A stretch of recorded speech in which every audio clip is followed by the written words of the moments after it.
I'll bring you that story, the update.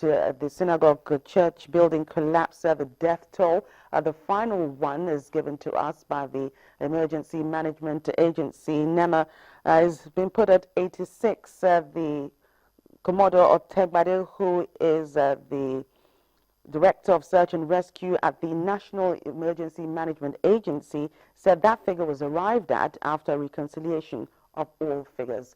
Our correspondent, Kelvin Obaton, reports. On that fateful day, we're about to serve lunch. And the visitors needed plastic cups to take water from the water dispensers so they can actually have their food properly. And I was distributing, actually I'd already put some cups on the water dispensers in different points.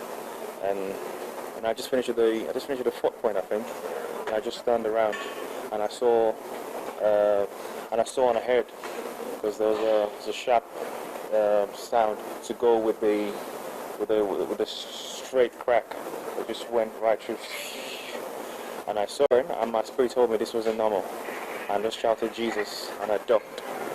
And next when everything blacked out, and next when I woke up, and I saw everyone was stacked, it was airtight. There was no breathing space whatsoever.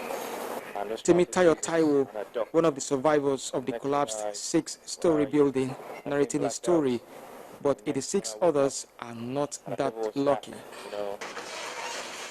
Perhaps one of the tragedies that will go down memory lane is the collapse of the 6-story guest house of the Synagogue church. After over 24 hours of the close of rescue operations, visitors still throng the church premises.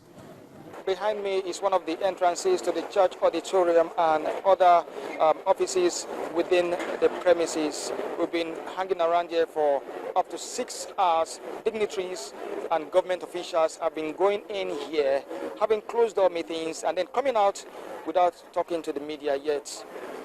One of the early callers to the site of the incident is the Director of Search and Rescue, NEMA, Air Commodore Charles Otegbade. He has come to commiserate with the church, but he also discloses further findings from the operation. We had stakeholders from different agencies. Lasema were here, our guys were here. It was afterwards when you cross-check the figures that everyone has, and then we found that, okay, actually the figure that we closed with was 86. Majority of the people that have passed on are most likely to be South Africans.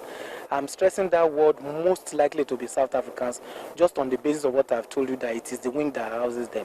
There is need for us to carry out forensic investigation to be able to determine who are the victims.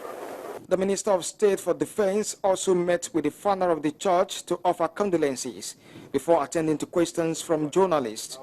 He says investigations are being spearheaded by the police.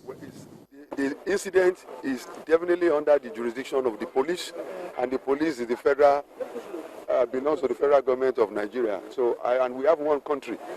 This is the Federal Republic. The police is working for the local government, for the state, and for the federal government. For now, the site is cordoned off. But the next phase, which has to do with investigations, is already turning out to be full of surprises as expectations mount. Kelvin Obaton, Channels Television News.